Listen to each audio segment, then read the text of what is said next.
কোর্টের উকিল কয়েকটা আছে, বারাসাত কোর্টের উকিল আছে, হাইকোর্টের কতগুলো উকিল আছে, বহরমপুর কোর্টের উকিল আছে, সব উকিল ওই ঘরে। তা আমি এই আল্লাহর কোরআন, আল্লাহর নবী আর ইসলাম সম্পর্কে বলছি। তো উনি প্রথম উঠে বললেন, হাত জোড়ে বলছেন, বাবা এই ধরেন এইভাবে যদি ইসলাম এবং কোরআনকে প্রচার করতে পারতো মোল্লারা, তাহলে ভারতবর্ষে এক ইসলাম ছাড়া কোনো ধর্মই থাকতো না। এখানে হাজার হাজার হিন্দু অনুপ্রীত, যে এটা রাজুবাবু নাগের বাজার থেকে এসেছে, বুঝতে পারছেন যে এটা মুসলমান কি হিন্দু, এটা কৃষ্ণবাবু বসে আছে, ওটা বাপিবাবু বহরমপুর থেকে এসেছে, এরকম ভট্টাচার্যবাবু বসিরহাট থেকে এসেছে, আশিস এরা সব বসিরহাট, বিভিন্ন জায়গা থেকে হাজার হাজার হিন্দু মানুষ, ডিএম, এসডিও, এসডিপিও, সিআই সব অফিসাররাও এখানে আসে অত্যন্ত আদবের সঙ্গে।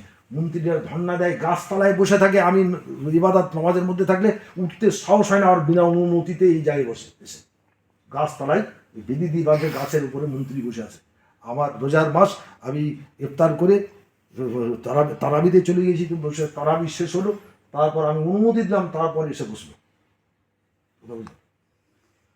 সব ডিপার্টমেন্ট এখানে, রাষ্ট্রপতি 1 ঘন্টা দাঁড়িয়ে আছে রাস্তার উপরে আমাকে দেখা করতে।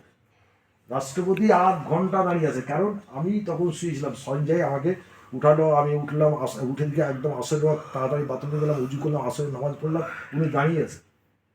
একজন রাষ্ট্রপতি দাঁড়ালে কত ফোর্স থাকবে, কত আইবিএসি অফিসার, কত ডিএবি অফিসার। আমি যেই গেলাম, উনি সস্তাঙ্গে আমার পায়ে পড়ে গেলেন। আমি ওনার হাত দুটো তুলে, উনি বললেন আমাকে দোয়া ভিক্ষা দেন, আমি একটা আতরের শিশি ওনার হাতে দিলাম।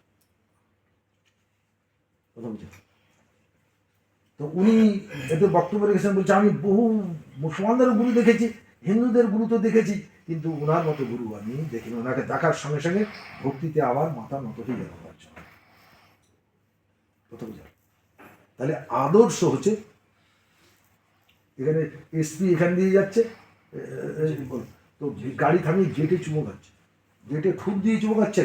তো সব লোক বলছে বাবাকে দেখা করে যান। তো বলছে আমি এই অবস্থায় বাবার সামনে যেতে পারবো, কারণ আমি অফিসার মানুষ, মিটিং করে আসছি, আমার বস্ত্র ঠিক নেই। কথা বলছেন?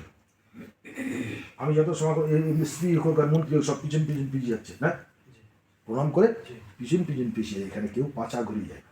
আর আমি যত সময় কথা বলবো সব মোবাইল অফ করে, মন্ত্রী এসপি যেই হোক আদবের সঙ্গে শুনেছি। কারণ গুরু ভক্তিটা তো হিন্দুদের ভিতরে এখন, আর আমাদের মুসলমানদের মধ্যে এমনই বিভ্রান্তি সৃষ্টি করে ফেলেছে বহু দল মতের। তাহলে বললাম তুমি আল্লাহকে মানো, আল্লাহকে ভালোবাসো, বলছে হ্যাঁ আল্লাহকে ভালোবাসো, আল্লাহকে ভালো বলো দেখি।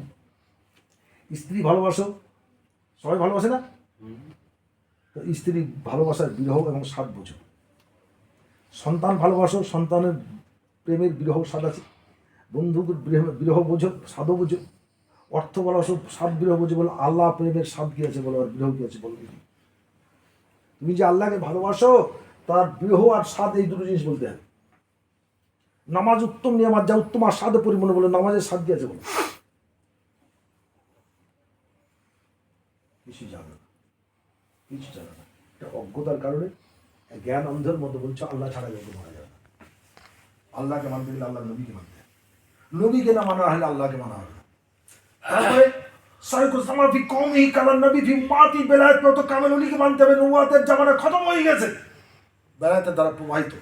বেলায়েত প্রাপ্ত যারা কামেল মুকামেল আল্লাহর ওলি, আল্লাহ ওয়ালা, তার সান্নিধ্যে গিয়ে শিক্ষা করতে হবে কিভাবে সাধু হওয়া যাবে, কিভাবে মিথ্যা থেকে, হিংসা থেকে, বিদ্বেষ থেকে, অহংকার থেকে, সংকীর্ণ থেকে, পরিষ্কৃত মুনাফিকি থেকে, গীবত থেকে দিল কিভাবে পাক হবে, এই বিদ্যাটা শিক্ষা করতে হবে। এটা আল্লাহ প্রদত্ত, এটাকে কলবি ইলম বলে। আল্লাহর কোরআন বললো আমিও মিথ্যাবাদী, তুমিও মিথ্যাবাদী, আমার পেছনে ঘুরে কি করবে? তুমি আমার লম্বা তসবি দেখে কি করবে? আমার তাহাজ্জুদ নামাজ দেখে কি করবে? আমার ইস্তার চাষ আওয়াবিন দেখে কি করবে? আমার 30 পারা কোরআন কর্য দেখে কি করবে? আমার ইলমের বহর দেখে কি করবে? ও আমিও মিথ্যাবাদী, তুমিও মিথ্যাবাদী, সত্য খুঁজে পাবা? আমার মতো ভণ্ড হয়ে যাবা। আমিও হিংসুক, তুমি হিংসুক, তুমি কি পাবা?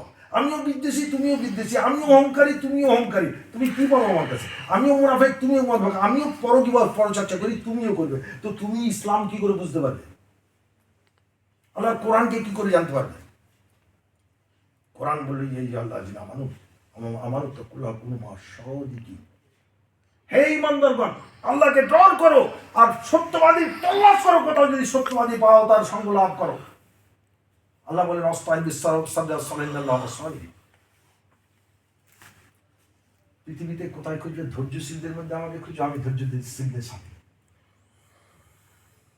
চোরের সঙ্গে মিশে চোর হয়, লম্পট সঙ্গে মিশে লম্পট হয়ে যাবে, ডাকাতের সঙ্গে মিশে ডাকাত হয়ে যাবে, বিড়িখোরের সঙ্গে গাঁজাখোরের সঙ্গে গাঁজাখোর হয়ে যাবে।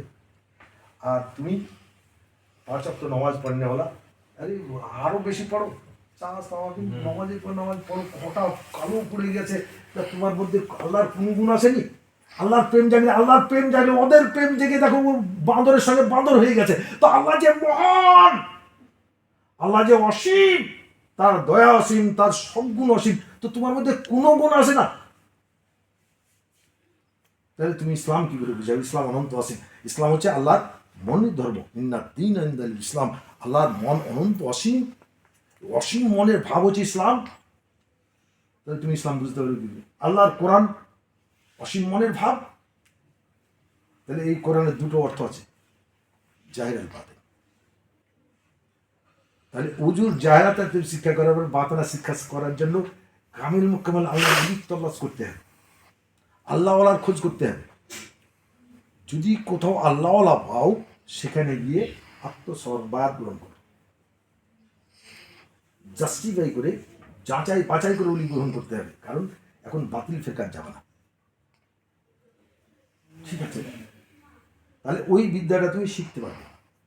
তুমি যখন মিথ্যামুক্ত, হিংসামুক্ত, বিদ্বেষমুক্ত, অহংকারমুক্ত, সংক্রান্তমুক্ত, মুনাফি মুক্ত, গিবাত মুক্ত, ভণ্ডাই মুক্ত, চতুরি মুক্ত যখন হয়ে যাবে, তোমার দিলে ইসলামের জ্যোতি আসবে, দিল রৌশন হয়ে যাবে, তোমার দিলে কালেমার নূর আসবে, ইমানের নূর পয়দা হয়ে যাবে। ইমানের ক্রিয়া প্রতিক্রিয়া অনুভূতি কেউ বলতে পারবে না।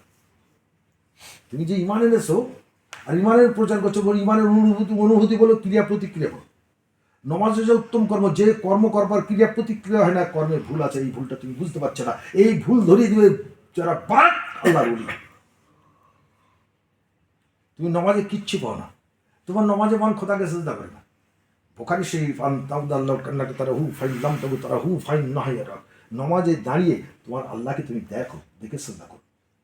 যখন তুমি দেখতে পাচ্ছ না এটা অযোগ্যতার কারণ, তখন তুমি মনে করো আল্লাহ আমাকে দেখছেন, আল্লাহকে আমি দেখছি না, আল্লাহ হাজির নাজির আছেন, হাজির নাজির আল্লাহ আছেন।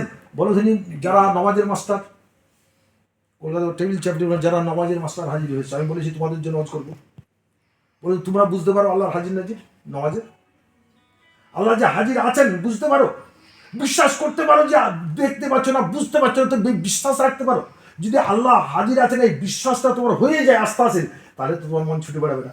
কারণ বাঘ তো আল্লাহ তৈরি করেছে, বাঘ তো আল্লাহ নয়, ওই জান্নাত জাহান্নামে নিতে পারবে না।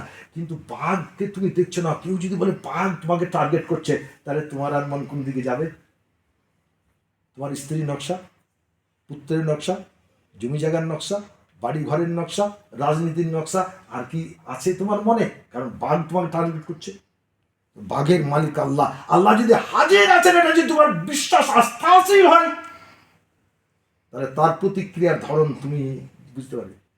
তো তোমরা নমাজে হচ্ছে হিজড়া, নমাজে কিচ্ছু বুঝতে পারবে না।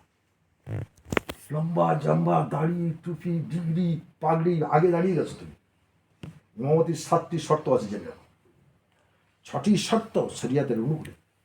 তারপরের শর্তটি হচ্ছে অবশ্যক পরিমাণ ইলমের তসব শিক্ষা করতে হবে।